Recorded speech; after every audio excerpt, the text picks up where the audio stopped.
I want to tell you about growing up in a house where love was distributed unequally. Not secretly, not with any attempt at concealment, openly, visibly, with the specific confidence of parents who had decided, somewhere along the way, so long ago that it had become simply how things were, that one daughter was the investment and the other was the afterthought. My sister Claire was the investment. I was the afterthought. This is not self-pity. I want to be clear about that. This is documentation. Claire's college, fully funded. Private university, every expense covered without discussion. Mine, state school, partial scholarship I had earned myself, the rest covered by loans that took 8 years to pay off. Claire's first car, brand new, 18 years old, red. A birthday gift delivered with balloons in the driveway. Mine, a used sedan at 20, half the cost covered by me, the other half by my parents in the form of a loan they occasionally mentioned. Claire's wedding, a production. 200 guests, a venue my parents paid for entirely, a honeymoon gift. My wedding, a small ceremony. Lovely. James and I had paid for it ourselves, because by then I had learned not to expect what was never consistently offered. My parents were not cruel people. I return to this because it matters. They were not monsters who withheld love as punishment. They were people who had made a quiet decision, perhaps so quiet they had never fully articulated it even to themselves, that Claire was the daughter who needed more support, more investment, more of the particular attention that accumulates over years into something that looks, from the outside, like preference. And I was the daughter who didn't need it, because I had never asked, because I had learned, young, efficiently, the way children learn the rules of the specific household they inhabit, that asking came with a complicated response, and that self-sufficiency was simply easier. I had made myself easy, and they had let me. The document arrived on a Tuesday. Not dramatically, in an email from an attorney's office I didn't recognize. The subject line said, "Estate of Robert and Helen Caldwell, secondary distribution." I stared at it for a long time before I opened it. My grandparents, my mother's parents, had passed within 6 months of each other the previous year. I had been at both funerals, had helped with the arrangements, had driven 4 hours each way without being asked, because that was what I did in this family. The email was from their estate attorney, informing me that my grandparents had left a specific bequest to me, directly, bypassing my parents entirely. I read the email 3 times. Then I called the attorney. Her name was Sandra Okafor. She had handled my grandparents' affairs for 15 years and spoke with the measured precision of someone who understood that what she was about to convey would land with weight. "Your grandparents left a specific instruction," she said. "They were very clear that the bequest was to go directly to you, not through your parents, not to be distributed at your parents' discretion." "Why?" I asked. A pause. "They left a letter," Sandra said, "with the document. Would you like me to read it to you?" "Please," I said. My grandmother's handwriting. Sandra read it carefully, slowly, the way you read something that matters. My grandparents had watched. For years. They had sat at family dinners and holiday gatherings and birthday celebrations, and they had watched, with the specific clarity of people who love their grandchildren equally and notice when that love is not being modeled by the generation between them, the way things were distributed in my parents' house. Claire's gifts, Claire's support, Claire's investment, and my quiet self-sufficiency. My grandmother had written, "Emily never asked for what she deserved. We watched her make herself small so that asking would not be required. We want her to know that we saw her, fully, clearly, and that what follows is not charity, it is recognition. I put the phone down on my kitchen counter. I sat on the floor. They saw me. Two people, quiet, ordinary, present at every gathering, had watched the architecture of favoritism being built in their own family and had decided, privately, to do something about it. Not loudly, not confrontationally, in a document, the way quiet people act.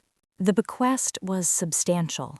My grandparents had lived modestly, a small house, careful spending, 40 years of quiet saving, and what they had accumulated was more than anyone in the family had expected. They had left it to me, all of it, with one instruction: do not feel obligated to explain this to your parents. You owe no one an explanation for receiving what you were always owed.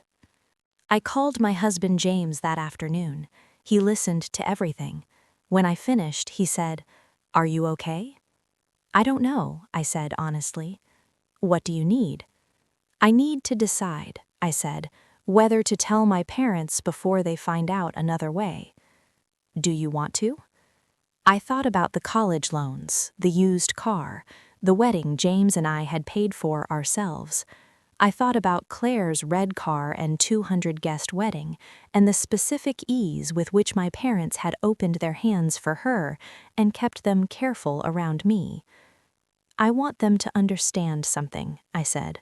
"Before I tell them what I've received, I want them to understand what they gave away."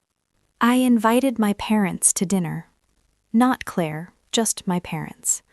A restaurant, neutral ground, public enough to keep things measured, private enough for a real conversation. They arrived assuming it was a casual dinner.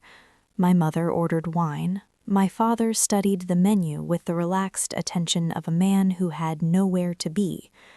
I waited until the food arrived. Then I said, "I want to talk about something, and I want you to hear it before I tell you about something else." My mother set down her fork. "That sounds serious," she said. "It is," I said. I did not raise my voice. I did not produce a list or a spreadsheet or the years of documentation I had kept, not obsessively, not maliciously, but carefully, in a folder on my laptop. I simply told them what I remembered. The college loans, while Claire's tuition was covered. The car. The wedding. The accumulated small differences that, added together over 30 years, told a story I had never said out loud. My mother started to speak twice. I asked her to wait. "I'm not saying you don't love me," I said. "I know you love me. I have never doubted that." I looked at both of them. "What I'm saying is that love and equity are not the same thing, and that for 30 years I made myself easy to overlook because I thought that was what this family needed from me." My father looked at the table. My mother looked at her wine glass. The specific look of two people hearing something true that they have successfully avoided hearing for a very long time. "We didn't realize," my mother said finally. Two words that carried either everything or nothing, depending on whether they were followed by something real. "I know," I said. "That's part of what I needed you to hear.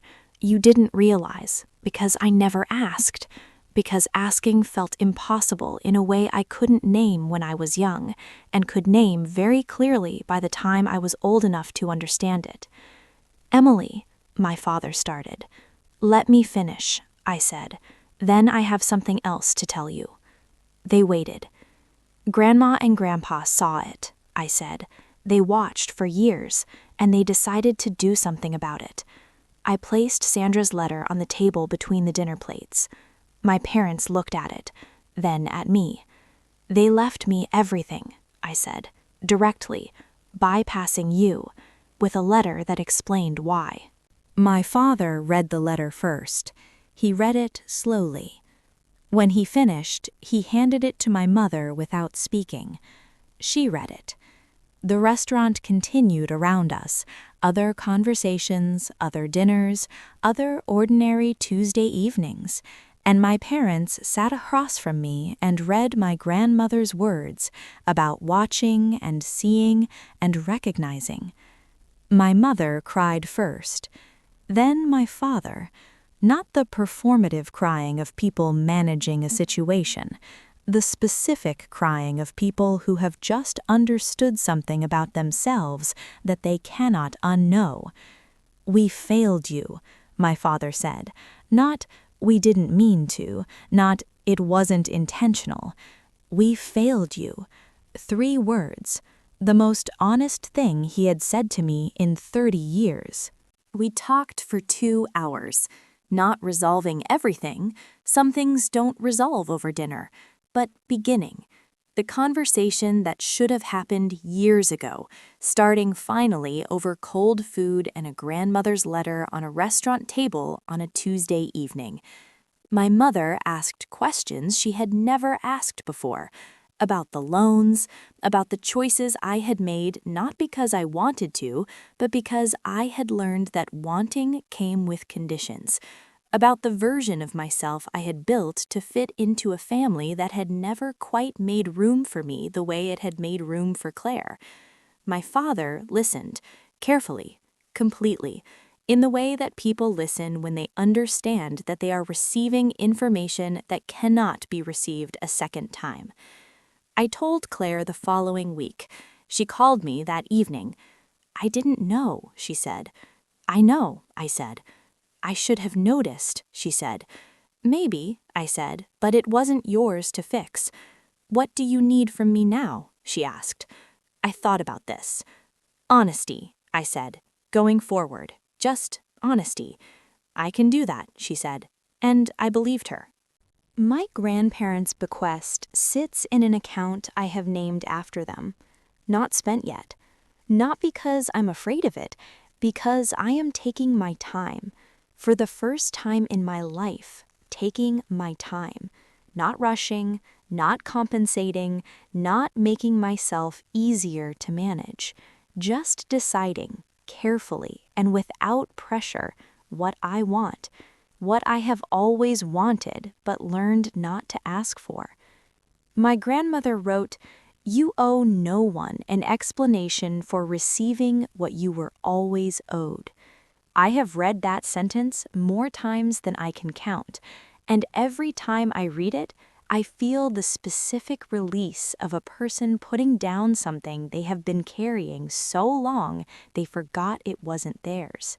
I was seen, all along, completely, and the people who saw me most clearly were 2 quiet people who expressed it the only way they knew how, in a document that changed everything.